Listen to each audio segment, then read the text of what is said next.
Okay, well, this is my first shot at this. This is my co-host and my partner in crime, Andy Leo. Peace. Who is extremely exhausted after a long day of work and has to work a double tomorrow. My wife, Heather, is filming this. We're going to call this show Project 41. This is a 1941 Dodge Luxury Liner 4-door car that we're doing a 2-door conversion. It's already partially disassembled after almost a month of working on it. Still don't have it completely assembled, but we're working on it. Car is pretty much rust-free. You know, the typical rust in the front of the body, down by the bottom, couple small spots on the firewall, and of course, you know, dents, dings. I mean, it's a 75-year-old car, so that just kind of happens, comes with the territory, I guess.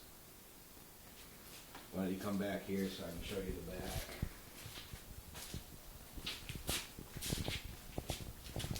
This car's got a very distinct back end, kind of like the way it looks. It's got a big ass just like my wife. Good sized trunk.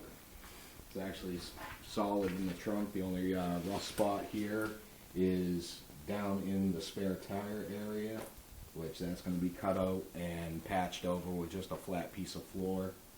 Yeah, I cut a square out of it. Had to get out a bolt that I couldn't get access to from underneath. I am not a professional. I've always wanted to build a hot rod. This is what I've got. Like I said, it started off as a 4-door. It will be a 2-door by the time I'm done. I've got to rebuild the 2-door door shells due to the damage they have. I'm picking up a parts car for this, which is a 41 DeSoto, which has some parts on it that I'm going to use, both body parts, fenders, the one-piece hood off it, to make a custom hot rod. Low budget. It's not a junkyard. It's not a rat rod. It's going to be a low-budget hot rod. Probably going to have a 305 in it with a twin turbo system, just because that's what I've got available. Ideally, I'd like to put a Viper engine in it, but let's face it, we don't have the 10 grand for the engine. Under all this rust and under all this paint, as you can see, it's nice metal, a few dents here and there, but hopefully we'll be able to get those all out. The frame is solid. I've yet to see any holes through the frame. Rear end is garbage under it. It's the original rear end. It's warped. So that's going to go. Don't know what I'm putting under it for a rear axle yet. It is an X frame, which means there are X struts that go across the frame in the center under the car. That's probably going to all be boxed in too, just for extra strength. I'm kind of going with a new spin on an old idea, which is, you know, hot rod, modern technology. Thus the reason for the twin turbo setup. Car came mostly complete. The only thing I was missing from it was a couple pieces of the stainless steel trim. The running boards, but the DeSoto actually has the running boards and hopefully the missing trim pieces. You can see, looking through the car there, that I've got the original doors to this up on a shelf on the other side of the shop. Those are going to be cut apart to rebuild the 2-door shells that I have. Fenders are solid. Not really rust issues on the car, which eat up a lot of time and money. It's mostly dents and dings from setting in fields and whatnot over the years. Still haven't gotten around to pulling the original motor and transmission.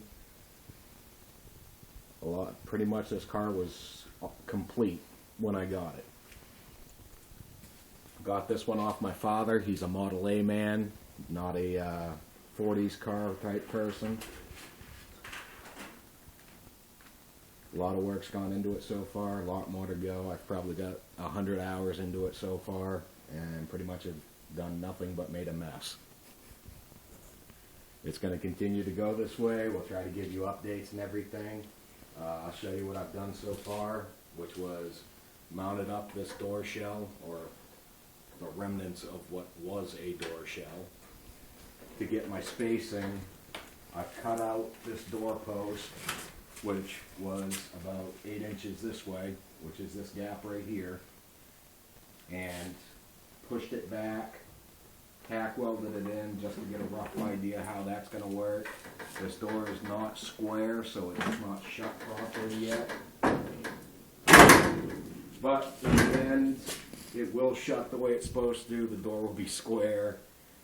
It's going to take time. I'm going to have to split the back door and narrow it to make up this gap, and then I'll be removing this post right here, both on the door and the body, splicing back to where this is an equal amount, and I'm going to be following that, making it look like one big window. Now, I know some of you people out there that know a lot about these cars, you're bitching because number one, I'm cutting up a 4-door to make a 2-door. Well, sorry, not all of us can afford a 2-door off the bat. Second of all, I've always wanted a 2-door. This is my solution. So, it is what it is. Any parts that I don't use for this are probably going to be put up on eBay. They're getting pretty expensive for parts for these now, but it is what it is. I've already screwed this car up once or twice, cutting out sections to fix dents, and just totally messed it up, but that too will be fixed eventually. Other than that, I don't really know what else to say about it. You know, all the fenders are in good condition.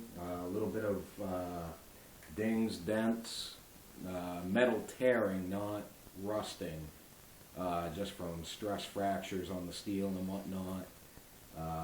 I've got a few little tricks that we'll be showing you guys on how to fix that. Basically using copper strips as a heat sink and a backer, so when you weld it doesn't blow your weld through where it's thin sheet metal. It's a neat little trick that I just learned, and hopefully I'll be able to put it to the test and show you guys that it does work. We're also going to be starting another show or channel. Haven't quite come up with a name for it. Pretty much just me and my partner in crime causing a lot of trouble, talking random nonsense, possibly doing some interviews. We hope to track down some old guys at some of these car shows, possibly show their rides and get their stories of growing up with cars and all that. I'm sure I'll get my father on this channel to discuss the 29 Model A depot hack that he's building, all original drivetrain. I hope to get some pictures of that too and put that on the channel. Other than that, you know, this is just showing you what we're starting with, and hopefully we'll be putting up a video a week on the progress we're making, which at this point isn't a hell of a lot. I mean, it took me a week just to get the bumper brackets off the back, but hopefully we'll start making some real progress on it, and I hope you guys like the video. Subscribe below, and thank you for your time.